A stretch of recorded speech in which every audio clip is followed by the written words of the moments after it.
नमस्कार, आप देख रहे हैं राजधानी एक्सप्रेस। मैं हूं आपके साथ पूजा मोहन पांडे। बड़ी अपडेट आपको बता दें, दिल्ली दौरे पर मुख्यमंत्री पुष्कर सिंह धामी पहुंचे हुए हैं। केंद्रीय मंत्रियों से मुलाकात का दौर जारी है।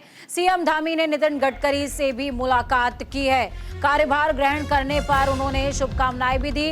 उत्तराखंड सड़क परियोजनाओं पर विस्तार से नितिन गडकरी के साथ मुख्यमंत्री पुष्कर सिंह धामी चर्चा करते नजर आए हैं। परियोजनाओं को मंजूरी देने का अनुरोध भी उन्होंने किया। मसूरी और देहरादून को सड़कों की सौगात मिली है। कैटरी धाम ऋषिकेश बाईपास दून मसूरी प्रोजेक्ट को हरी झंडी दिखा दी गई है। उत्तराखंड के लोगों को जाम से निजात मिलेगा। अपने दिल्ली दौरे के दौरान सीएम धामी का केंद्रीय मंत्रियों से मुलाकात का सिलसिला जारी है। सीएम धामी ने केंद्रीय सड़क परिवहन मंत्री नितिन गडकरी से मुलाकात की है, भेंट की है। केंद्रीय सड़क परिवहन मंत्री ने प्रसिद्ध कैटरी धाम बाईपास के निर्माण के लिए सैद्धांतिक सहमति जरूर दे दी है। इसके साथ ही देहरादून मसूरी के संयोजकता वाले 40 किलोमीटर लंबे सड़क परियोजना और ऋषिकेश बाईपास के लिए भी सैद्धांतिक सहमति मिल गई है।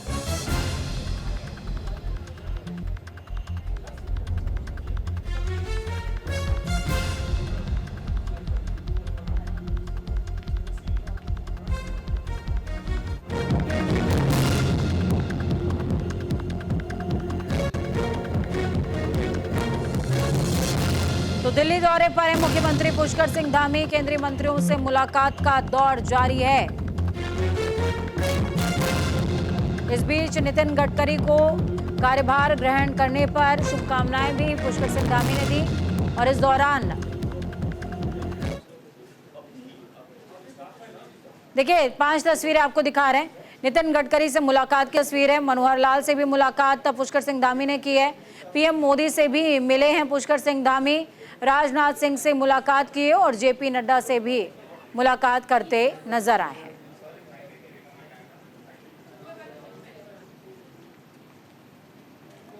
तो ये बड़ी अपडेट आपको बता रहे हैं अहम तस्वीरों के साथ। नितिन गडकरी से मुलाकात की है, मनोहर लाल से भी मुलाकात की है।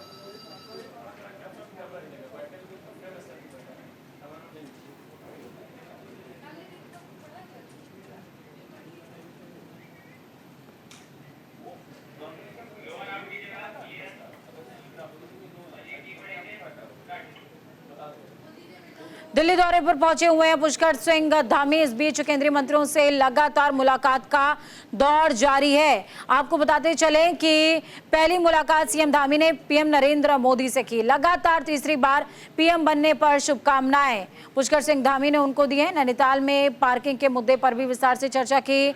मंत्रालय की भूमि राज्य सरकार को देने का अनुरोध उन्होंने किया। तीसरी मुलाकात स्वास्थ्य मंत्री जेपी नड्डा से की है। राज्यसभा में सदन का नेता बनने पर बधाई दी। चौथी मुलाकात केंद्रीय विद्युत मंत्री मनोहर लाल से वो करते नजर आए हैं। 500 मेगावाट अतिरिक्त बिजली निरंतर देने की मांग उन्होंने की है। पांचवी मुलाकात नितिन गडकरी से हुई। कार्यभार ग्रहण करने पर शुभकामनाएं दी और उत्तराखंड सड़क परियोजनाओं पर विस्तार से चर्चा भी हुई है। इस बीच परियोजनाओं को मंजूरी देने का अनुरोध भी उन्होंने किया। मसूरी और देहरादून को सड़कों की सौगात मिली है। कैटरी धाम ऋषिकेश बाईपास दून मसूरी प्रोजेक्ट को सहमति मिल गई है। उत्तराखंड को जाम से इस बीच निजात मिलती जरूर नजर आएगी। तो सीएम पुष्कर सिंह धामी के दौरे के बाद बहुत कुछ उत्तराखंड के अंदर परिवर्तित होता, चेंज होता नजर आएगा। फिर चाहे वो इंफ्रास्ट्रक्चर की बात हो या फिर बिजली की बात हो या फिर अन्य क्षेत्रों में भूमि अधिग्रहण की बात हो, तमाम लोगों से मुलाकात करके, क्योंकि जब भी पुष्कर सिंह धामी दिल्ली जाते हैं तो दिल्ली पहुंचते ही वो ज़रूर तमाम जो राज्य के मुद्दे हैं उनका जिक्र करते हैं नेताओं से, और जिक्र करते हुए उस बात को ज़रूर वो अश्योर करते हैं कि राज्य को ये दौरा ज़रूर बेनिफिट दे। अनुज अवस्थी हमारे साथ ग्राउंड जीरो से जुड़ गए हैं। अनुज, क्या कुछ अपडेट है? बिल्कुल पूजा, जिस तरीके से मुख्यमंत्री पुष्कर सिंह धामी का दिल्ली दौरा है और दिल्ली दौरे के दौरान उन्होंने कई केंद्रीय मंत्री हैं उनसे मुलाकात करी, चाहे वो बात करें प्रधानमंत्री नरेंद्र मोदी से हो, गृह मंत्री अमित शाह से हो, रक्षा मंत्री राजनाथ सिंह से हो, मनोहर लाल खट्टर से हो, शिवराज सिंह चौहान से हो, नितिन गडकरी से हो, तो ये तमाम मुद्दों को लेकर के उनसे चर्चा हुई, बातचीत हुई और उत्तराखंड को सौगात भी मिली है, चाहे वो नैनीताल में मल्टी स्टोरी पार्किंग को लेकर के हो या मसूरी देहरादून सड़क मार्ग को लेकर के हो, कैची धाम नैनीताल सड़क मार्ग को लेकर के हो, साथ ही साथ भारतमाला परियोजना और बनसखंड परियोजना, इन तमाम जो जगह हैं उन पे जो है सहमति दर्ज कराई गई है। इसके अलावा अगर बात करें, चूंकि 500 मेगावाट बिजली की अगर बात करें तो वो भी अब उत्तराखंड को केंद्र सरकार से मिलेगी। नैनीताल जब टूरिस्ट जाते हैं तो उनको पार्किंग की समस्या होती है, उस पार्किंग की समस्या का समाधान करने के लिए वहां पे जो केंद्र सरकार की जो जमीन है उस पर मल्टी स्टोरी पार्किंग बनाने की जो सौगात उत्तराखंड को दी गई है, ये अपने आप में एक बड़ी बात है। क्योंकि मुख्यमंत्री पुष्कर सिंह धामी का एक ध्येय है, यूसीसी लागू करने के बाद मुख्यमंत्री एक पूरे उत्तराखंड ही नहीं पूरे भारत में जो है प्रसिद्ध हो चुके हैं। साथ ही साथ उन्होंने इस बात को भी बोला है कि उत्तराखंड के लिए हम जितना कर सकते हैं, जितनी सौगात ला सकते हैं, उत्तराखंड में डेवलपमेंट कितना कर सकते हैं, इंफ्रास्ट्रक्चर कितना लगा सकते हैं, इसको लेकर के इसीलिए वो दिल्ली दौरे पर है। और साथ ही साथ जब वो दिल्ली दौरे पर होते हैं पूजा, तो उत्तराखंड को सौगातें जरूर मिलती हैं, क्योंकि उनका साफ तौर पे कहना है कि उत्तराखंड प्रधानमंत्री नरेंद्र मोदी के हृदय में बसता है और उत्तराखंड में वो इंफ्रास्ट्रक्चर और विकास दोनों चीजें करना चाहते हैं। एक बड़ी चीज इस चीजों में समझ में आई, क्योंकि प्रधानमंत्री नरेंद्र मोदी का जो ड्रीम प्रोजेक्ट चल रहा है, केदारनाथ प्रोजेक्ट हो या बद्री विशाल का मास्टर प्लान हो, इन दोनों मास्टर प्लान के अलावा चूंकि कैबिनेट में अभी मंजूरी भी मिल गई थी, महासू देवता का मास्टर प्लान भी बनाया जा रहा है, क्योंकि जौन सार बाबर अपने आप में उत्तराखंड में एक ऐतिहासिक जगह है और वहां पे जो है जो उनके कुल देवता है महासू देवता माने जाते हैं और वहां पर भी अब मास्टर प्लान के तहत कार्य किया जाएगा। इसके अलावा अगर बात करें उत्तराखंड में जो 15 से 20 मंदिर है उन सभी को एक धागे की तरीके पिरोया जाएगा, जिसके तहत जो उत्तराखंड जो टूरिस्ट हब बनता चला जा रहा है, ये जो टूरिस्ट आए तो इन सभी मंदिरों के दर्शन करते हुए और उत्तराखंड को एक बड़ी सौगात देते हुए जाए। इसके अलावा अगर बात करें जो जौलीकांग और आदि कैलाश पर्वत की अगर बात करें तो वहां पर भी जो है रोड के लिए रोड मैप जो तैयार किया जा रहा है, उस रोड मैप तैयार करने के इसी वजह से कल नितिन गडकरी से सड़क परिवहन मंत्री नितिन गडकरी से उनकी मुलाकात हुई। उत्तराखंड के जो पीडब्ल्यूडी सचिव है पंकज पांडे भी वहां पे मौजूद रहे, एनएचएआई के सारे अधिकारी उसमें मौजूद रहे। उत्तराखंड में सड़कों का जाल किस प्रकार से बन सके, क्योंकि दिल्ली से और देहरादून तक जो एलिवेटेड हाईवे बन रहा है, तो दिल्ली से देहरादून की जो दूरी है वो 2.5 घंटे में करीब होने वाली है, उसको जल्द से जल्द पूरा किया जाए। उसके अलावा राजधानी देहरादून से चंडीगढ़ का जो हाईवे बन रहा है, उस हाईवे को जल्द से जल्द पूरा किया जाए। तो इन तमाम मुद्दों को लेकर के मुख्यमंत्री ने मुलाकात करी और साथ ही साथ बैठकें भी लगातार जारी है। बिल्कुल अनुज, इस बीच इलेक्ट्रिसिटी को लेकर के भी उन्होंने मनोहर लाल से करार किया है, उससे प्रदेश की जनता को कितना बेनिफिट होने वाला है? बिल्कुल, चूंकि उत्तराखंड को ऊर्जा प्रदेश कहा जाता है तो इसके तहत यहाँ पे बिजली बनती भी है और साथ ही साथ जो अन्य जगहों की चीजें हैं, चूंकि कई मेगावाट के जो यहाँ पे लखवाड़ परियोजना है या तपोवन परियोजना है, कई मेगावाट के यहाँ पे संयंत्र भी लगे हुए हैं। तो जो केंद्र सरकार से उन्होंने इस बात को बोला है कि 500 मेगावाट बिजली आप उत्तराखंड में दे, चूंकि उत्तराखंड से कई राज्यों को बिजली जाती है, चाहे वो दिल्ली हो, चाहे उत्तर प्रदेश हो, चाहे हरियाणा हो, तो कई राज्यों को बिजली जाती है। तो जब बिजली की खपत ज्यादा हो रही तो इस वजह से उन्होंने बिजली मांग और करी और उत्तराखंड को वो सौगात मिल भी गई है। पूजा जी बिल्कुल, बहुत शुक्रिया अनुज हमारे साथ जुड़ने के लिए, अहम जानकारी साझा करने के लिए। तो इस बीच चारधाम यात्रा में आस्था का सैलाब उमड़ रहा है। हर हर महादेव बम बम भोले का जय घोष सुनाई दे रहा है। 27,24,689 तीर्थयात्रियों ने अब तक दर्शन किए। केदारनाथ की अगर बात की जाए तो केदारनाथ में 9,90,340 तीर्थयात्रियों ने शीश नवाया है। चारधाम यात्रा पर तीर्थयात्रियों में उत्साह भी इस बीच नजर आ रहा है।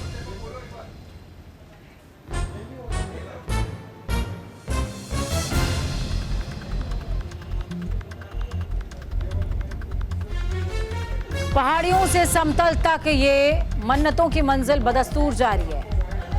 देवादिदेव केदारनाथ की महिमा से अभिभूत भक्त मनोकामना पूर्ति के लिए चारधाम यात्रा की डगर अपनाते हैं। देवभूमि उत्तराखंड की विश्वविख्यात चारधाम यात्रा का अनुभव एक अद्भुत रोमांच जैसा है।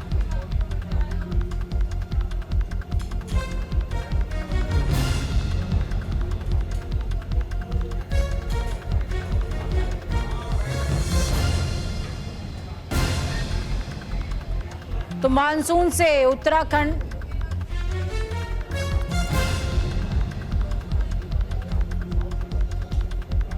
$27,24,689।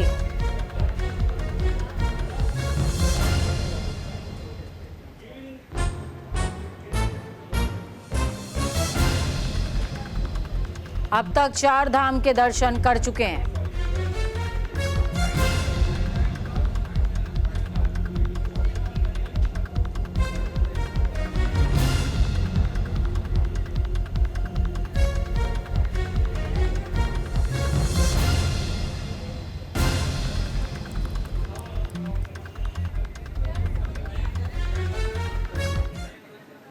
तो इस बीच आपको बता दें कि आस्था का सैलाब उमड़ा हुआ है पहाड़ों पर श्रद्धालुओं की।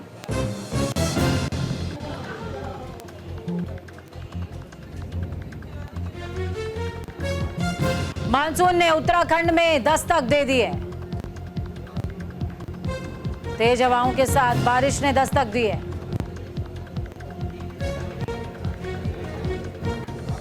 तो मानसून का इंतजार पहाड़ों पे खत्म हो चुका है। उत्तराखंड में मानसून ने दस्तक दे दी है। तेज हवाओं के साथ बारिश हो रही है। मानसून के पहले हफ्ते में तेज बारिश के आसार हैं। 3 जुलाई तक भारी बारिश का अलर्ट भी जारी किया गया है। 28 जून से 3 जुलाई को बारिश का ऑरेंज अलर्ट मौसम विभाग ने अलर्ट जारी किया है। 5 दिनों तक भारी बारिश का अलर्ट है। 4 धाम यात्रा में लोगों को एहतियात के निर्देश भी दिए गए। उत्तराखंड में लगातार हो रही हल्की से मध्यम बारिश के साथ मानसून ने दस्तक दे दी है। प्रदेश के हरिद्वार और उधम सिंह नगर को छोड़कर 27 जून को मानसून ने सभी जिलों को कवर कर लिया है। हालांकि इस बार मानसून सामान्य समय से करीबन 1 हफ्ते के इंतजार के बाद पहुंचा। उत्तरकाशी, पिथौरागढ़, बागेश्वर, रुद्रप्रयाग, चमोली में कहीं कहीं गरज चमक के साथ भारी बारिश को लेकर अलर्ट भी जारी किया गया है। देहरादून, पौड़ी, नैनीताल और टिहरी में आकाशीय बिजली चमकने और गर्जना के साथ तीव्र बौछार भी पड़ सकती है।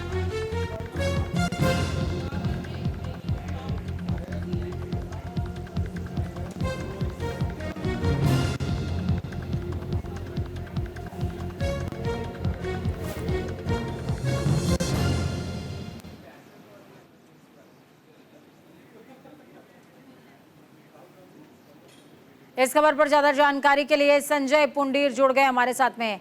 संजय, क्या कुछ अपडेट है? एक तरफ मानसून, दूसरी तरफ 4 धाम यात्रा, बहुत समस्या भी है और गर्मी से निजात भी।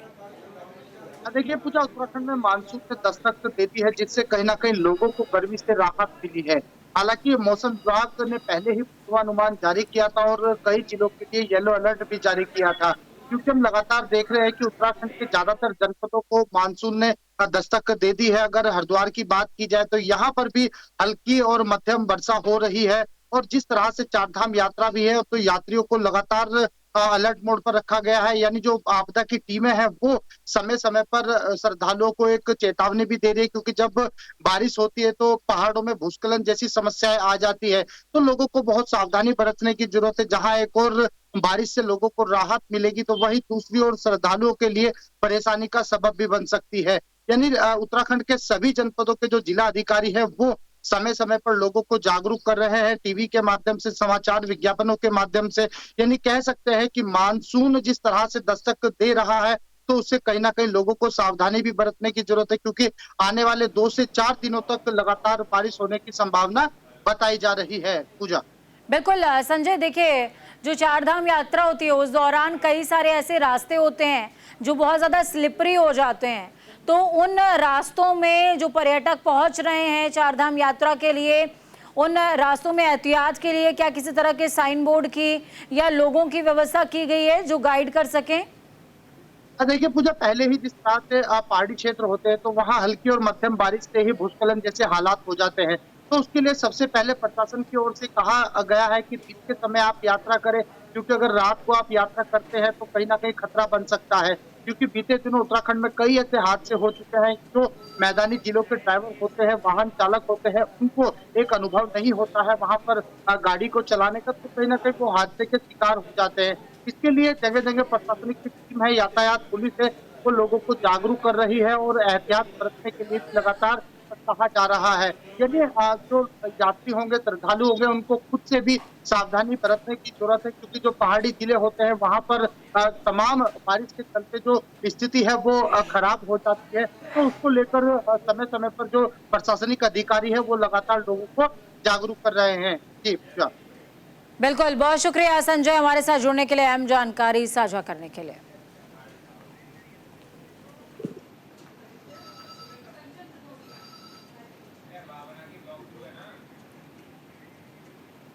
तो वहीं दूसरी तरफ उत्तराखंड उपचुनाव को लेकर के तैयारियां तेज हो गई हैं। उपचुनाव को लेकर मंगलौर प्रशासन एक्शन में आ गया है। शांतिपूर्वक चुनाव संपन्न कराने में जुटा हुआ है प्रशासन। पुलिस प्रशासन ने मंगलौर में फ्लैग मार्च भी निकाला, लोगों को मतदान के लिए प्रेरित करते हुए नजर आए, जागरूक करते नजर आए, और साथ ही असामाजिक तत्वों पर नजर भी पुलिस रखने वाली है। इस बीच बड़ी अपडेट आपको बता रहे हैं मंगलौर विधानसभा उपचुनावों को लेकर के पुलिस सुरक्षा के कड़े इंतजाम किए गए हैं। शांतिपूर्वक तरीके से चुनाव संपन्न कराए जाने को लेकर पुलिस प्रशासन ने मंगलौर विधानसभा क्षेत्र में फ्लैग मार्च किया है, जिससे उपचुनाव में मंगलौर विधानसभा क्षेत्र के मतदाता शांतिपूर्वक तरीके से अपना मतदान कर सकें।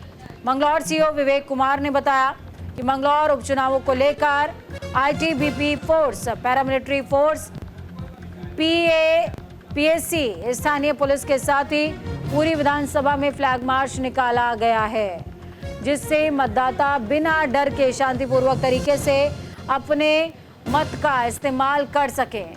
चुनावी माहौल खराब करने वाले असामाजिक तत्वों के खिलाफ पुलिस प्रशासन सख्ती के साथ कार्रवाई भी करेगा। तो वहीं अफवाह फैलाने वालों के खिलाफ भी पुलिस सख्त कार्रवाई करने वाला है।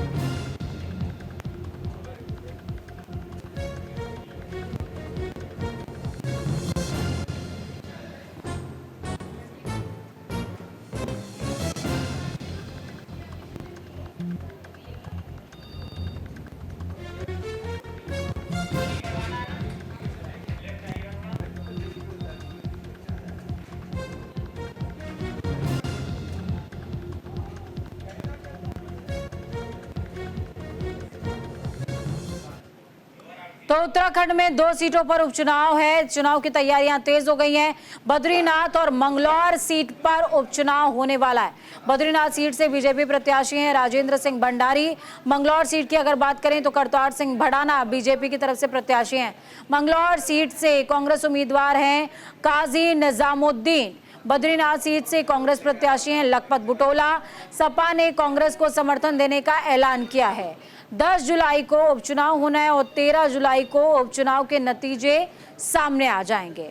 तो ये वो पूरी प्रक्रिया और कैंडिडेट्स हैं जिनके बारे में आपको पता होना चाहिए, क्योंकि मंगलौर और बद्रीनाथ 2 सीटों पर उपचुनाव होना है।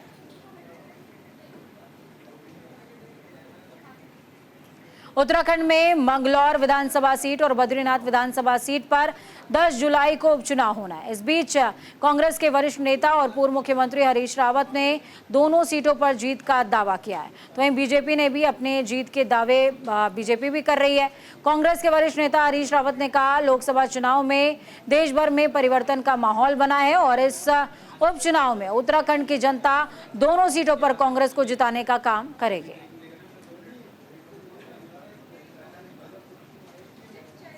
समझता हूँ लोकसभा के चुनाव में देश भर में परिवर्तन का माहौल बना है और आज देश भर में जिस तरीके से आभूषण को लेकर के उत्साह है और मोदी गवर्नमेंट की एक नैतिक हार है, इसको उत्तराखंड के रूप में समझा गया है और इसलिए ये जो विधानसभा के चुनाव में इसमें करेक्टिव स्टेप के रूप में दोनों जगह कांग्रेस को वोट देंगे और दिल्ली बनाएंगे और बहुत अच्छे लोग हरिद्वार जिले में हो रहे दुष्कर्म की घटनाओं को लेकर गुस्सा प्रकट किया गया है।